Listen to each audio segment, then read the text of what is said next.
Hello friends, చరిత్రలో అత్యంత శక్తివంతమైన ఈజిప్షియన్ సామ్రాజ్యాన్ని 3100 BCE నుండి 30 BCE వరకు మొదటి ఫెరో నార్మర్ నుండి చివరి ఫెరో క్లియోపాత్రా వరకు 170 మంది ఫరోలు 3000 సంవత్సరాలకు పైగా సస్యశ్యామలంగా పరిపాలించిన గ్రేట్ ఈజిప్షియన్ ఫెరోస్ ఈజిప్ట్ ని agriculture, defence, medicine, culture, tradition, business, science and technology, trading, exports, imports లాంటి రంగాలలో అత్యంత సమర్థవంతంగా పటిష్టమైన సిరి సంపదలతో కూడిన ఒక స్థిరమైన బలమైన రాజ్యంగా తీర్చిదిద్దారు. కానీ కాలక్రమేణా ఈజిప్షియన్ సామ్రాజ్యం ఫరోల చేతులను దాటిపోయి రోమన్ సామ్రాజ్యపు ఆక్రమణలకు, దాడులకు గురై తన ఉనికిని, వైభవాన్ని శాశ్వతంగా కోల్పోయింది.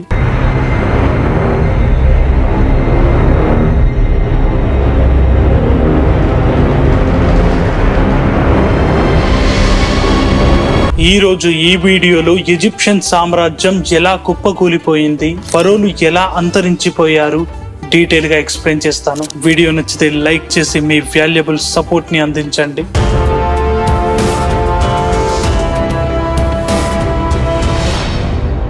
నార్మర్ మొదటి ఈజిప్షియన్ రూలర్, వారియర్, ఫెరో. కానీ నార్మర్ కన్నా ముందు ఈజిప్ట్ ని వేరు రూలర్స్ రూల్ చేసినట్లు చరిత్ర చెబుతుంది. దీనికి సరైన క్లారిటీ రావాలంటే అసలు ఈజిప్ట్ లో ఎర్లీ సివిలైజేషన్ ఎప్పుడు, ఎలా స్టార్ట్ అయిందో తెలుసుకోవాలి. సుమారుగా 6000 BCEలో ఆఫ్రికా కాంటినెంట్ నుండి వలస వచ్చిన వలస జీవులు నైలు నది పరివాహక ప్రాంతంలోని డెల్టా భూములకు ఆకర్షితులై అగ్రికల్చర్, ఫిషింగ్, హంటింగ్లలో మెలకువలు నేర్చుకుని శాశ్వతంగా అక్కడే స్థిరపడిపోయారు. 5500 BCE నుండి 3100 BCE వరకు ఈజిప్ట్ 2 భాగాలుగా విభజించబడింది. నైలు నది సౌత్ నుండి నార్త్ వరకు విస్తరించి ఉంది. సౌత్ లో ఉన్న ప్రాంతం అప్పర్ ఈజిప్ట్ గా, నార్త్ లో ఉన్న ప్రాంతాన్ని లోవర్ ఈజిప్ట్ గా విభజించి scorpion king 1, scorpion king 2, king కా, ఐరీ హార్ లాంటి రూలర్స్ ఈజిప్ట్ ని రూల్ చేశారు. ఎప్పుడైతే నార్మర్ తొలి ఫెరోగా బాధ్యతలను తీసుకున్నాడో అప్పర్ అండ్ లోవర్ ఈజిప్ట్ ని ఏకం చేసి ఫస్ట్ సెంట్రలైజ్డ్ గవర్నమెంట్ ని ఫామ్ చేశాడు. నార్మర్ తర్వాత మొత్తం ఈజిప్ట్ ని వివిధ రాజవంశాలకు చెందిన వారు ఫరోలుగా బాధ్యతలు స్వీకరించి పరిపాలన కొనసాగించారు. అందులో చరిత్రలో చెరగని ముద్ర వేసిన కొంతమంది ఫరోల గురించి షార్ట్ గా తెలుసుకుందాం. సకారా దగ్గర మొదటి స్టెప్ పిరమిడ్ ని నిర్మించిన ఫెరోగా జోసెర్, ట్రేడింగ్ లో ఎంతో ప్రసిద్ధి చెందిన ఫీమేల్ ఫెరో హట్షప్సట్, 54 సంవత్సరాల పరిపాలనలో ఈజిప్షియన్ సామ్రాజ్యాన్ని అన్ని వైపులా విస్తరించిన తొలి ఫెరోగా ఖ్యాతి గడించిన టుత్మోస్ III బహుదేవత ఆరాధనను రద్దు చేసి అటేనిజాన్ని స్థాపించి అమర్న రాజ్యాన్ని నిర్మించి పరిపాలించిన ఫెరో అఖేనాటన్, అత్యంత శక్తివంతమైన సైనిక బలాన్ని మెరుగుపరిచి అబూ సింబెల్ లాంటి గొప్ప చారిత్రాత్మక కట్టడాన్ని నిర్మించిన ఫేమస్ ఫెరో రామసెస్ II, సమర్థవంతమైన మిలిటరీ క్యాంపెయిన్స్ ని నిర్వహించి పాలస్తీన్, సిరియన్ చొరబాటుదారులను తిప్పికొట్టిన ఫెరో సెటి, మిత్ర దేశాలతో సాన్నిహిత్యంగా ఉంటూ విదేశీ వర్తక వ్యాపారాన్ని ప్రోత్సహించిన ఫెరో అమెన్హోటెప్ III, ఈజిప్ట్ ని ఎకనామిక్ క్రైసిస్ నుంచి కాపాడుతూ సైనిక బలాన్ని మెరుగుపరిచి ఈజిప్షియన్ కల్చర్ ని, ట్రెడిషన్ ని, తన గొప్పతనాన్ని చాటి చెప్పిన last female active ruler pharaoh Cleopatra. వీరితో పాటు చాలా మంది ఫెరోస్ తమ మార్క్ పవర్ తో ఈజిప్ట్ ని రూల్ చేశారు. ఈజిప్షియన్ సామ్రాజ్యాన్ని సమర్థవంతంగా పరిపాలించిన ఫరోస్ కి కలిసి వచ్చిన కొన్ని కీ పాయింట్స్ గురించి తెలుసుకుందాం. నైలు నది ఈజిప్షియన్లకు గొప్ప వరం లాంటిది. సారవంతమైన నైలు పరివాహక ప్రాంతం అగ్రికల్చర్ కి ప్రధాన వనరుగా ఉంది. దీంతో పాటు ఎక్స్పోర్ట్స్, ఇంపోర్ట్స్, ట్రేడింగ్ లో నైలు నది క్రూషియల్ రోల్ ని ప్లే చేసింది. ఇన్నోవేషన్ ఇన్ అగ్రికల్చర్, వ్యవసాయానికి కావలసిన నీటి సరఫరా కోసం ఇరిగేషన్ ప్రాజెక్టులను చేపట్టి వీట్, బార్లీ, బేకింగ్ ఫుడ్ కోసం ఎమర్ వీట్, లెనిన్ క్లాత్ కోసం ఫ్లాక్స్, వెజిటేబుల్స్, ఫ్రూట్స్ లను ఎక్కువగా పండించారు. వారి అవసరాలకి ఫుడ్ ని స్టోరేజ్ చేసుకుని రిమైనింగ్ ఫుడ్ ని నైల్ రివర్ ద్వారా నాటు పడవలతో డాంకీస్, క్యామెల్స్ లను ఉపయోగించి సుదూర ప్రాంతాలకు తరలించారు.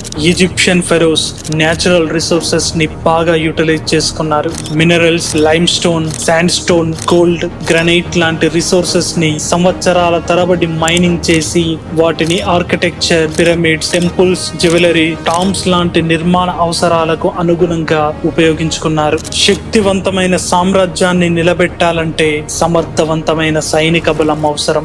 ఈ ఒక్క రీజన్స్ తో చాలా మంది ఫెరోస్ డిఫెన్స్ కి ఎక్కువ ప్రాధాన్యతను కల్పించారు. సరైన శిక్షణ కలిగిన సైనికులను రాజ్యం సరిహద్దులలో నియమించి మిలిటరీ క్యాంపెయిన్స్ ఏర్పాటు చేయడం ద్వారా దాడులను సమర్థవంతంగా తిప్పికొట్టగలిగారు. ఈజిప్షియన్ సామ్రాజ్యం రైజ్ అవ్వడానికి ఎన్ని అంశాలు దోహదపడ్డాయో ఈజిప్షియన్ సామ్రాజ్యం పతనం అవడానికి కూడా అన్ని కారణాలున్నాయి. ఇందులో భాగంగా వివిధ రాజవంశాలకు చెందిన ఫరోలు తీసుకున్న నిర్ణయాలు, నిర్లక్ష్యం కారణాలైతే ఫరో సింహాసనాన్ని దక్కించుకోవాలనే కాంక్ష, కుట్రలు, కుతంత్రాలతో నిండిన ఆలోచనలు, ఎత్తులు, పై ఎత్తులు, రాజకీయ కుతంత్రాలు, అంతర్గత విభేదాలు, ప్రకృతి వైపరీత్యాలు, రాజ్యానికి నలువైపులా పొంచి ఉన్న శత్రు రాజ్యాలు, దాడులు, ప్రతిదాడులు, యుద్ధాలు అన్ని కలిపి ఈజిప్షియన్ సామ్రాజ్యపు పతనాన్ని శాసించాయి. సిరి సంపదలతో తలతూగుతున్న బలమైన ఈజిప్షియన్ సామ్రాజ్యానికి నలువైపులా అంతే బలమైన శత్రు రాజ్యాలు విస్తరించి ఉన్నాయి. అసైరియన్స్, పర్షియన్స్, గ్రీక్స్, రోమన్స్, కుష్, ఇజ్రాయెల్, పాలస్తీనియన్స్ లాంటి బలమైన శత్రువులు సమయం కోసం వేచి చూసి దాడులకు పాల్పడ్డాయి. సామ్రాజ్యం పతనం అవడానికి కొంతమంది ఫరోలు తీసుకున్న కొన్ని నిర్ణయాలు ఎలా ఇంపాక్ట్ చూపించాయో క్లారిటీగా తెలుసుకుందాం. అఖేనాటన్, అమర్నా లాంటి గొప్ప చారిత్రాత్మక రాజ్యాన్ని నిర్మించి పరిపాలించిన ఫెరో అఖేనాటన్ విప్లవాత్మకమైన మతపరమైన నిర్ణయాలతో పాటు అగ్రికల్చర్, ట్రేడింగ్, టాక్సెస్, మైనింగ్ లతో పాటు నేచురల్ రిసోర్సెస్ ని యూటిలైజ్ చేసుకోవడంలో నిర్లక్ష్యం వహించి విఫలమయ్యాడు. దీని ఇంపాక్ట్ రాజ్యం యొక్క ఆర్థిక పరిస్థితిపై పెను ప్రభావాన్ని చూపించింది. ఇది రాజకీయ అస్థిరతకు దారితీసింది. దీనితో ఎకనామిక్ క్రైసిస్ ఏర్పడింది. టుటంఖమున్ ఆకస్మిక మరణం తర్వాత సర్వ సైన్యాధ్యక్షుడి హోదా నుండి ఫరోగా బాధ్యతలు చేపట్టిన హోరంహెబ్ అఖేనాటన్ స్మారక కట్టడాలను కూల్చివేసి అమున్ని పునరుద్ధరించడంపై దృష్టి సారించాడు. కానీ అంతర్గత అశాంతి, ఫినాన్షియల్ క్రైసిస్ వలన సరైన సమయంలో నిర్ణయాలు తీసుకోవడంలో విఫలమయ్యాడు. రామసెస్ 11 అమున్ పూజారులు అని పిలువబడే రీజనల్ గవర్నర్స్ వారి బలాన్ని బాగా అభివృద్ధి చేసుకుని ఫెరో రామసెస్ 11 పరిపాలనకు సవాలు విసిరారు. రామసెస్ 11 అసమర్థత కారణంగా సెంట్రల్ అడ్మినిస్ట్రేషన్ సిస్టమ్ పూర్తిగా ఫెయిల్ అయింది. అంతర్గత విభజనలు, పొంచి ఉన్న శత్రువుల ప్రభావం రామసెస్ 11 హ్యాండిల్ చేయలేక విఫలమయ్యాడు.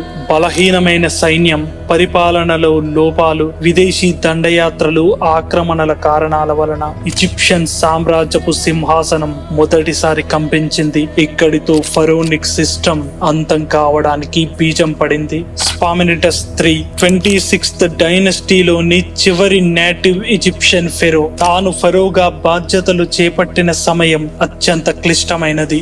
రాజ్యం ఫినాన్షియల్ క్రైసిస్ లో కుప్పకూరుకుపోయింది. శత్రు దేశాల దాడులు, ఆక్రమణలతో అనుభవం లేని యువ ఫెరో 525 BCEలో పర్షియన్ దండయాత్రను అడ్డుకోవడంలో విఫలమయ్యాడు. ఈ ఒక్క ఓటమితో ఈజిప్ట్ పర్షియన్ నియంత్రణలోకి వెళ్లిపోయింది. ఇది స్థానిక ఈజిప్షియన్ పాలనకు ముగింపు పలికింది. న్యూ కింగ్డమ్ ముగిసిన తర్వాత ఈజిప్ట్ ని Libyans, Nubians, Assyrians, Persians, Greeks, Romans తదనంతర పరిపాలనను కొనసాగించారు. వీరితో పాటు ఫెరో రామసెస్ III హత్య, internal power struggles, weak defence system, financial crisis, geopolitical changes, religion changes, tomb robberies, loss of royal authority, public health changes లాంటి కీలక అంశాలు ఫరో పరిపాలనలకు ప్రతికూలంగా మారాయి. వీటితో పాటు నేచురల్ డిజాస్టర్స్, నైలు నదిలో ఆకస్మిక వరదలు చాలా వరకు నష్టాన్ని తెచ్చిపెట్టాయి. ఈజిప్ట్ సామ్రాజ్యం పతనమయ్యి 3000 సంవత్సరాలు దాటినా కూడా వేల సంవత్సరాల చరిత్ర చరిత్రకు నిలువెత్తు నిదర్శనంగా నిలుస్తున్న గొప్ప చారిత్రాత్మక కట్టడాలు, architecture, art, literature, royal tombs, mummification process, great pyramid constructions, monuments, temples లాంటి నిర్మాణాలు అలనాటి ఈజిప్షియన్ల జీవన విధానానికి సజీవ సాక్ష్యాలుగా ఈ చరిత్రలో నిలిచిపోయాయి. That's all for today. Video మీ అందరికీ నచ్చిందని ఆశిస్తున్నాను. వీడియో నచ్చితే లైక్ చేయండి, షేర్ చేయండి. వీడియోపై మీ అభిప్రాయాన్ని తప్పకుండా కామెంట్ రూపంలో తెలియజేయండి. అండ్ కంటెంట్ వర్త్ అనిపిస్తే ఛానల్ ని సబ్స్క్రైబ్ చేసి మీ వాల్యుబుల్ సపోర్ట్ ని అందించండి. మరో మంచి కంటెంట్ తో మళ్ళీ కలుద్దాం. అంతవరకు సెలవు. జై హింద్.